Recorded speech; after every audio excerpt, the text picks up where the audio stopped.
बच्चों ये लेक्चर हम शुरू कर रहे हैं, लेक्चर नंबर है ये 6, जिसमें हम डिस्कस करने वाला है टाइप्स ऑफ अकाउंट्स जो थे उनके डेबिट क्रेडिट रूल। ऑलरेडी हमने 5th लेक्चर में डिस्कस किए थे, एक बार रिवाइज करवा देता हूं। आप मेरे साथ बोलोगे मन में तो बहुत परफेक्शन आएगा, आपको समझ में आएगा। आप बोलोगे सर रूल बहुत सिंपल है, 3 रूल है 3 अकाउंट के, पर्सनल, रियल, नॉमिनल। पर्सनल का रूल क्या है बच्चों? Debit the receiver, credit the giver, ये पर्सनल का रूल है। सेम वे आप बोलोगे सर रियल का rule, debit what comes in, credit what goes out.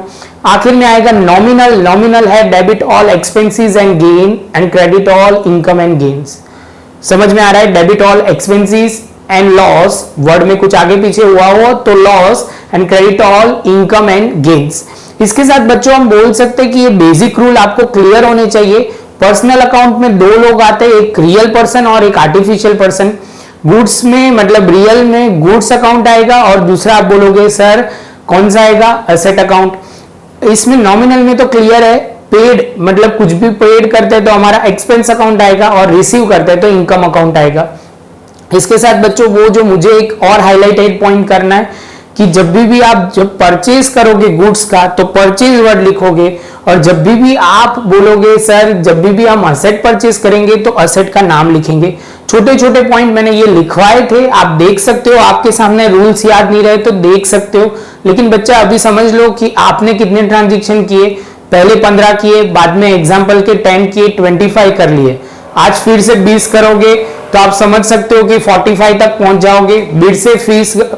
फिर से 20 करोगे तो 65 तक पहुंच जाओगे।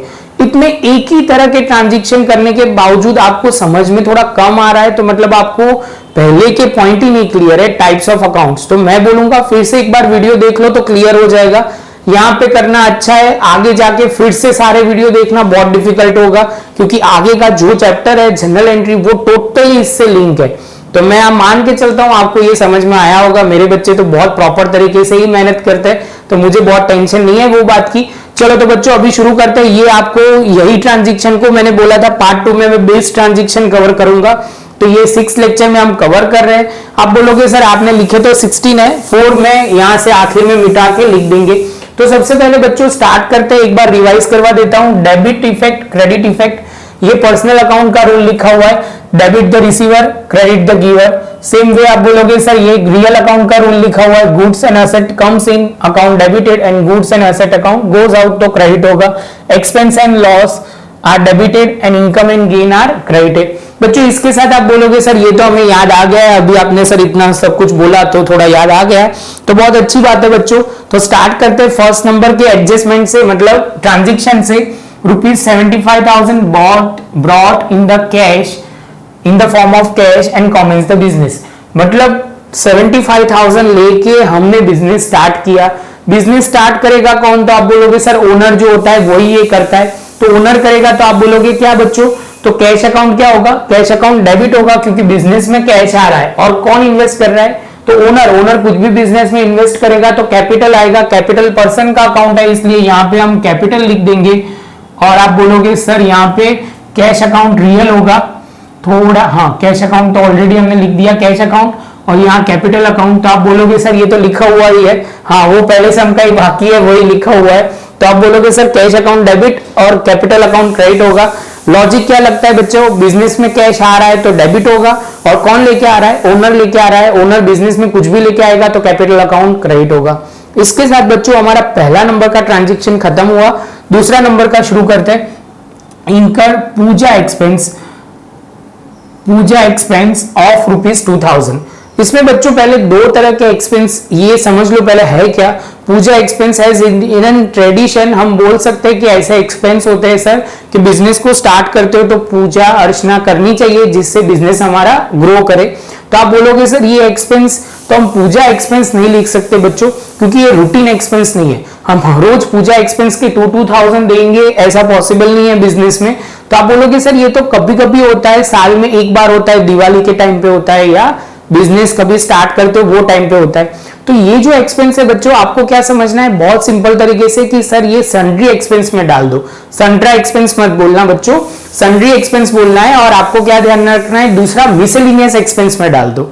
कौन से एक्सपेंस में? मिसेलिनियस। मिसेलिनियस और सन्ड्री ये ऐसे एक्सपेंस है जो बारी बारी नहीं होते और बहुत अमाउंट में छोटे होते, पहली बारी होते और कम होते, तो उसको दो अकाउंट में से एक अकाउंट में डाल सकते हो। हम सन्ड्री अभी लिख सकते हैं, लेकिन आपको मिसेलिनियस लिखना है तो लिख सकते हो, कई जगह पे वो भी लिखवाते हैं, दोनों सही है।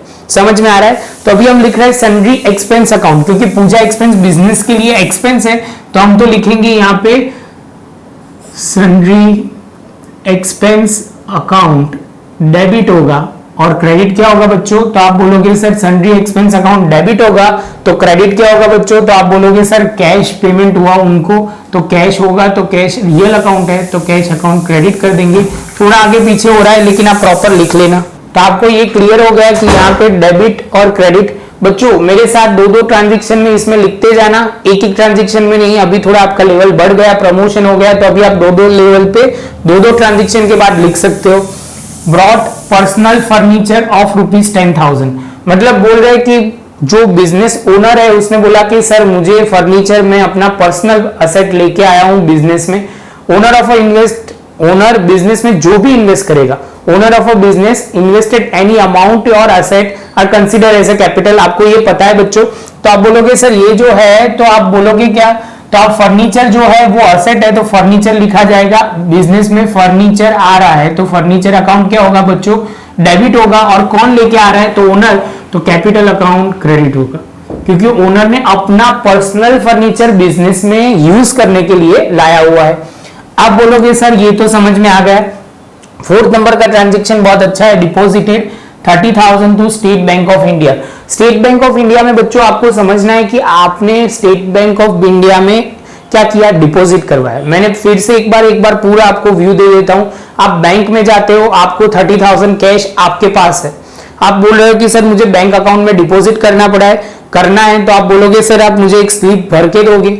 स्लिप भर के दोगे, आप कैश काउंटर में जाओगे, उसमें 30,000 दोगे, वो आपके अकाउंट में कर देगा डेबिट, मतलब आपके अकाउंट में क्रेडिट कर देगा। और बैंक अकाउंट वो ऐसे करते हैं, आपको सिंपल वे में बोल रहा हूं, अभी बैंक अकाउंट क्रेडिट कर देंगे तो इनडायरेक्टली आपका बैंक बैलेंस बढ़ जाएगा। बैंक बैलेंस बढ़ जाएगा तो आप बोलोगे सर ये कौन रिसीव कर रहा है? स्टेट बैंक ऑफ इंडिया, तो आप लिखोगे bank account debit. Bank account always मैंने क्या बताया था बच्चों? तो आप बोलोगे सर स्टेट बैंक है, वो एक आर्टिफिशियल पर्सन है, वो रिसीव कर रहा है तो बैंक अकाउंट डेबिट करेंगे। और आप बोलोगे सर ये जो है वो यहाँ पे ध्यान में रखना है कि 30,000 जो है वो आपके कैश जा रहा है, तो कैश अकाउंट क्रेडिट होगा। आपके चार ट्रांजेक्शन खत्म हुए बच्चों, यहां तक आपको पॉज करके मुझे लिख लेना है, उसके बाद ही हमें आगे जाना है। फिफ्थ नंबर का transaction, purchase made of ₹20,000, amount paid in cheque. बहुत सिंपल बोल रहे सर, परचेज करेंगे गुड्स का परचेज करेंगे। अभी वर्ड्स आया ही नहीं गुड्स, तो आपको समझना है परचेज किसका करेंगे? गुड्स का। असेट का तो नाम दिया नहीं है बच्चों, तो क्या समझना है? गुड्स का। तो गुड्स का जब भी हम परचेज कर रहे हैं तो परचेज करेंगे तो बिजनेस में गुड्स आएंगे, कौन सा अकाउंट डेबिट करेंगे? Purchase account. अभी हम कैश में पेमेंट कर रहे हैं कि चेक में? तो आप बोलोगे सर चेक में करेंगे तो बैंक बैलेंस कम होगा। तो बच्चों हम ऐसे कुछ करेंगे कि यहाँ पे लिखना है, सबसे पहले परचेज करोगे तो परचेज हमारा क्या होगा बच्चों? तो परचेज अकाउंट जो हमारा है वो हमारा रियल में आएगा। और आप बोलोगे सर बैंक बैलेंस किस में से होगा? तो एसबीआई वाला जो बैंक बैलेंस है वो हमने उनको बोला कि इनको पैसे दे देना। किसको? तो जिसको हमने परचेज किया है वो पर्सन को हमने चेक दिया है, वो बैंक में से जाके अपने अकाउंट्स में ट्रांसफर करवा देगा। तो बच्चा हमारा क्या होगा? परचेज अकाउंट डेबिट होगा रियल के हिसाब से, और पर्सनल के हिसाब से हम क्या करेंगे? उसको क्रेडिट कर देंगे। ये हमारा नंबर था फिफ्थ नंबर का ट्रांजेक्शन। सिक्स नंबर का transaction, obtain loan of ₹30,000 from wife. अभी बच्चों हम वाइफ से लोन ले रहे हैं, वाइफ से लोन ले रहे हैं, तो वाइफ से जब भी लोन लेते हैं बच्चों, तो आपको क्या समझना है? तो आपको वो समझना है कि बैंक अकाउंट या कैश अकाउंट। बिजनेस में सपोज मैं आपसे 100 रुपीज ले रहा हूं, तो आप बोलोगे सर ये आपके पास कैश आ रहा है तो कैश अकाउंट डेबिट होगा, चेक मिल रहा है तो चेक अकाउंट डेबिट, मतलब बैंक अकाउंट डेबिट होगा।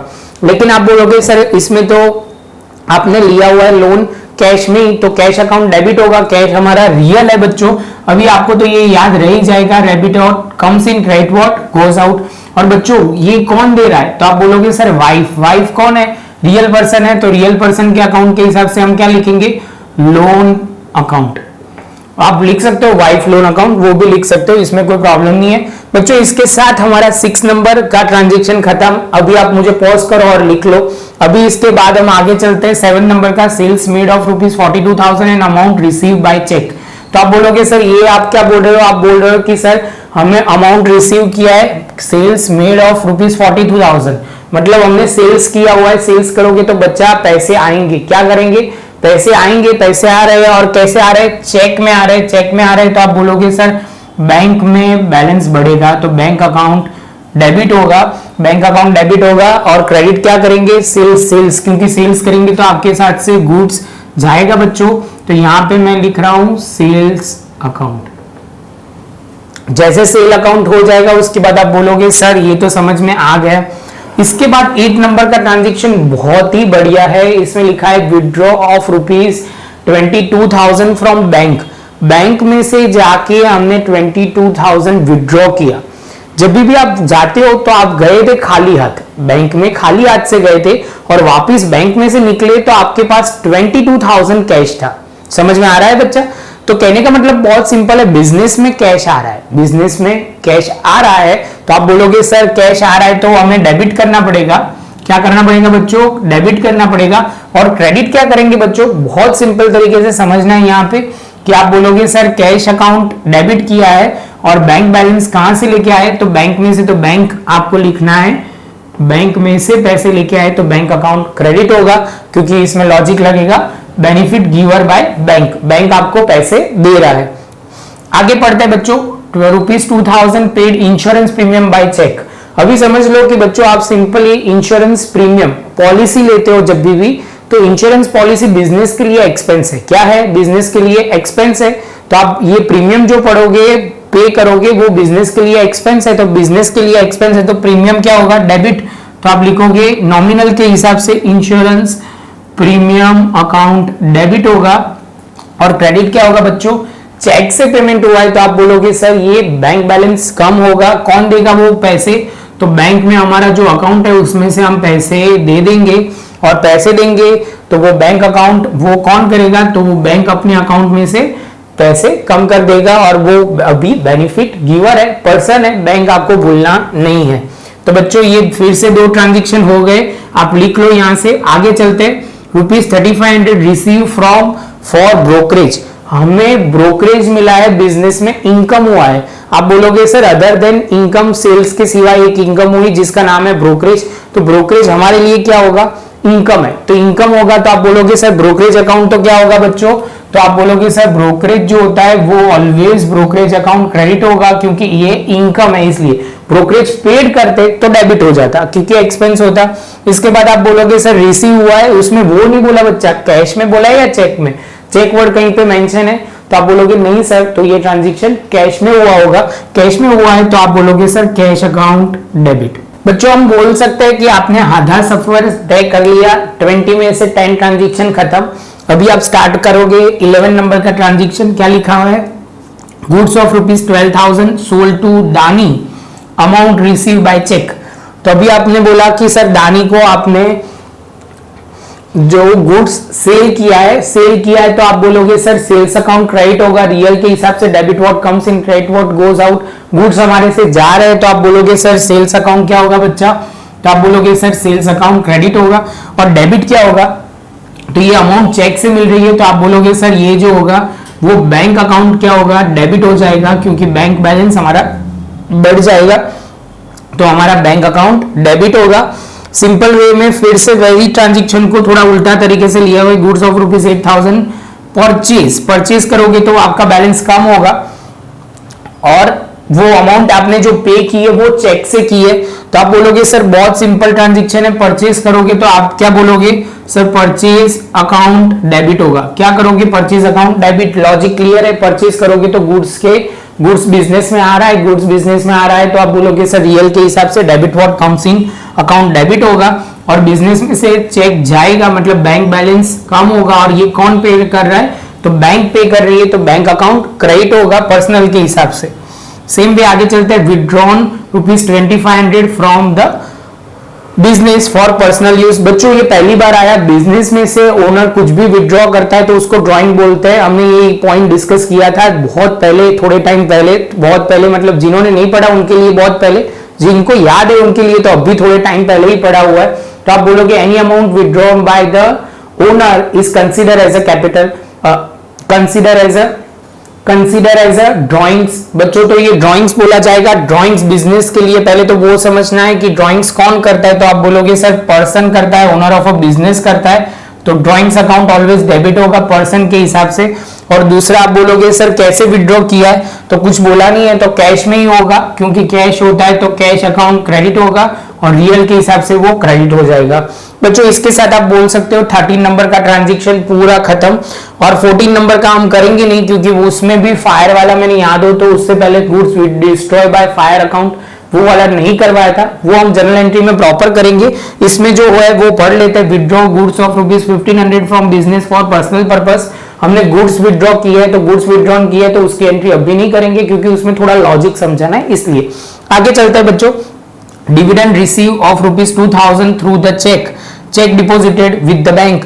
तो आप बोलोगे सर डिविडेंड आपको मिल रहा है तो आपकी इनकम होगी, तो आप लिख दोगे सीधा नॉमिनल में जाओगे, डिविडेंड अकाउंट क्रेडिट करोगे और डेबिट क्या करोगे बच्चा, तो आपने बैंक में डिपॉजिट करवाई है तो बैंक अकाउंट क्या करोगे, डेबिट करोगे, क्योंकि पर्सनल के हिसाब से वो बैंक में पैसे दे रहे, पैसे बैंक में जा रहे हैं।